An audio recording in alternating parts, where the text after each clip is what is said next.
আসসালামু আলাইকুম এভরিওয়ান, কেমন আছেন? আশা করি সকলেই খুব ভালো আছেন। নিয়ে এলাম আজকে একটা নতুন রেসিপি, সেটা হলো কুমড়োর শাক দিয়ে কাঁঠালের বিচি। এই রেসিপিটা এতটা সুন্দর ও এতটা মজাদার, না খেলে বুঝতেই পারবেন না। আমরা অনেকেই মাছ মাংস ফেলে শাক খুঁজি, আজকে শাক লাভারদের জন্য আজকের রেসিপিটি হচ্ছে কুমড়ো শাক দিয়ে শুটকি, দুটো আলু ও কাঁঠালের বিচি দিয়ে এই রেসিপিটা এতটা মজাদার। আর এই কুমড়ো শাক একদম কচি, গ্রাম থেকে বোন আসছে, তো বোন নিয়ে আসছে সবগুলো কচি ডগা নিয়ে আসছে। তো দেখে লোভ সামলাতে পারলাম না যে আগে রান্না করি, তো রান্না না করলে হবে না।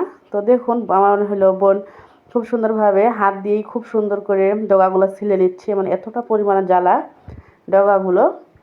তো অবশ্যই বন্ধুরা, ভিডিওটি শুরুর সময় একটি লাইক দিয়ে ভিডিওটি দেখা শুরু করবেন, আর যখন দেখা ভিডিওটি হয়ে যাবে তখন অবশ্যই কমেন্ট করে জানাবেন যে আজকের রেসিপিটি কেমন হয়েছে।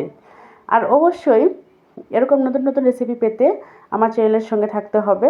এদিকে কিন্তু শাক, শুটকি, তারপরে মশলা সব কিছুই, কাঁঠালের বিচি সম্পূর্ণ কাটা কমপ্লিট।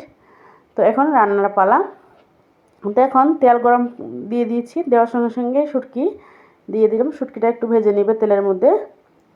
তো বন্ধুরা, যারা শাক লাভার তারা অবশ্যই এই শাকটা এতদিন এই শাকের আশায় ছিলেন যে এরকম একটা রেসিপি এরকম যদি থাকে ভাতে, তাহলে আর কি লাগে, মাছ মাংস কোনো কিছুর প্রয়োজন পড়ে না। এরকম রেসিপি যদি থাকে আর কোনো কিছুর কি প্রয়োজন হয়? ভাত একদম একটু মানে না, বেশি রান্না করতে লাগবে, কারণ আঙুল চেটে পুটে খাওয়ারও দিশা থাকবে না যে এতটা মজাদার এই রেসিপিটা হয়। তো কাঁঠালের বিচি দিয়ে কুমড়ো শাকের যে রেসিপিটা অনেকে জানি না, আবার অনেকে জানি, আমরা হয়তো বা অনেকে অন্যরকমভাবে রান্না করে থাকি। তবে যদি আমার ভিডিওর সঙ্গে মিল হয়ে থাকে অবশ্যই কমেন্টে জানাবেন যে আপনিও কি এভাবেই রান্না করেন নাকি অন্য প্রসেস অনুযায়ী রান্না করেন, অবশ্যই জানাবেন। তো এই রেসিপিটা যখন একবার এভাবে রান্না করেন অবশ্যই আপনি পাগল হয়ে যাবেন যে এত পরিমাণ মজা।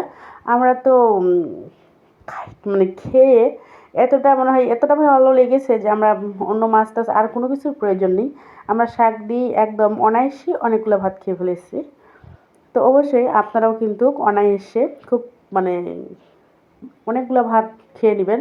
আর পরিমাণ মতো যে ভাতটা রান্না করেন তার থেকে একটু বেশি রান্না করবেন, কারণ এত মজার একটা রেসিপি যদি বাসায় একবারও হলেও ট্রাই করেন, তাহলে বাচ্চা না সকলেই, বড় ছোট সকলেই খুবই পছন্দ করবে এই রেসিপিটি।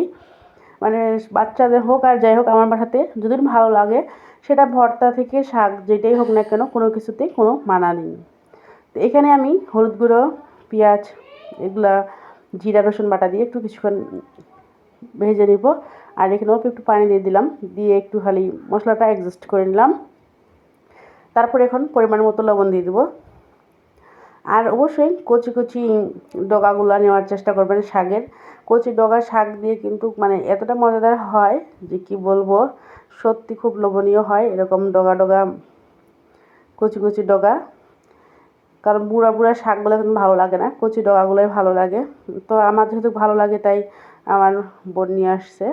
তো এইখানে শুটকিটা একটু কষানোর সঙ্গে সঙ্গে আমি দিয়ে দিলাম কাঁঠালের বিচি। কাঁঠালের বিচিটা দিয়ে একটু কিছুক্ষণ একটু নেড়ে চেড়ে কষিয়ে নেব। অবশ্যই একটু নেড়ে চেড়ে কাঁঠালের বিচিটা কষিয়ে নেবেন, তাহলে কাঁঠালের বিচির ভিতরেও মশলাটা ঢুকে যাবে। কাঁঠালের বিচিটা যদি একটু শক্ত থাকে তো অল্প একটু পানি দিয়ে কাঁঠালের বিচিটা একটু নেড়ে চেড়ে দিব। তো এই রেসিপিটা অবশ্যই একবার হলেও ট্রাই করবেন, যদি ট্রাই না করে থাকেন তাহলে খুব বড় ভুল করবেন। তো এখন আমি দিয়ে দেবো আলু। আলুগুলো কিন্তু আমি বেশি বড় না বা ছোটো না, মাঝারি সাইজ করে কেটে নিয়েছি চিকন করে। তো আপনারা চাইলে আলুটা স্কিপও করতে পারেন, তো আমি হলো আলুটা স্কিপ করিনি। আমি কাঁঠালের বিচি, আলু, শুটকি দিয়ে কুমড়া শাক দিয়েই রেসিপিটা আজকে তুলে ধরেছি। তো এই রেসিপিটা কিন্তু অবশ্যই ভালো লাগে বন্ধুরা, সত্যি বলতেছি খুবই লোভনীয় একটা রেসিপি, মানে একবার খেলে আপনারা বারবার খেতে বাধ্য হবেন। তো অবশ্যই আমি তো পুরোটা শাক রান্না করিনি, অনেকগুলো শাক দেখেই বুঝেছেন। তো আমি অবশ্যই আবারও এই শাক দিয়ে আবারও একটা নতুন রেসিপি করব, অবশ্যই ভালো লাগবে আমার কাছে। আমার খুব ভালো লাগে, আমার খুবই পছন্দ হয় শাক। আমার মানে মাছ মাংস কোনো কিছু প্রয়োজন পড়ে না, শাক হলে আমি শাক খুবই পছন্দ করি। তো অবশ্যই আপনারাও শাক অবশ্যই এভাবে রান্না করবেন, দেখবেন যে আপনাদেরও খুবই পছন্দ হবে। তো আমার কথার মাঝে যদি কোনো ভুল ত্রুটি হয়ে থাকে অবশ্যই ছোটো বোন হিসেবে ক্ষমা দৃষ্টিতে দেখবেন। তো কিছুক্ষণ কষিয়ে দিলাম, নেওয়ার পরে এখন আমি শাকগুলো দিয়ে দিলাম। মানে এত তরতাজা ডগা ডগা শাক আমরা তো শহরে পাই না, যারা গ্রামে থাকে তারাই শুধু পায়। আর মানে এই শাক লোভ সামলানো খুবই দায়। আমি তো মানে কি বলবো, প্রচণ্ড পরিমাণের যে লোভ সামলাইতে পারি না, শাকের প্রতি মনে করেন যে একটা দুর্বলতা কাজ করে। তো আর যদি এরকম মানে ঝাল ঝাল একটু মানে ইয়াম্মি টাইপের একটা রেসিপি হয় তাহলে তো কোনো কথাই নেই। হ্যাঁ, তো অনায়াসে চোখ বন্ধ করে ভাত খেয়ে নিব। তো দেখুন কিছুক্ষণ পর আবার চলে এলাম। যারা ভিডিওটি দেখতে দেখতে এই পর্যন্ত চলে আসছেন, এখানে লাইকটা কমেন্ট করেননি, অবশ্যই একটি লাইক একটা কমেন্ট করে দিবেন। আর বেশি বেশি ভিডিওটি ভালো লেগে থাকে অবশ্যই একটু শেয়ার অপশনে যাবে, শেয়ার করে দিবেন। আর যারা নতুন বন্ধু আছেন এখনও আমার চ্যানেলটি সাবস্ক্রাইব করেননি, অবশ্যই চ্যানেলটি সাবস্ক্রাইব করে দিবেন, যেন ভিডিও ছাড়ার সঙ্গে সঙ্গে আপনার কাছে নোটিফিকেশন চলে যায়। তার জন্য বেল আইকনটি বাজিয়ে দিবেন। শাকগুলো এতটা পরিমাণ মানে কচি ছিল যে পানির কোনো প্রয়োজনই নাই।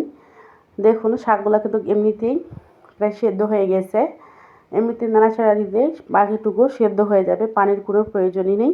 তো আমি আবারও ঢেকে দিব, ঢেকে দিয়ে আমি আবারও কিছুক্ষণ রান্না করে নিব।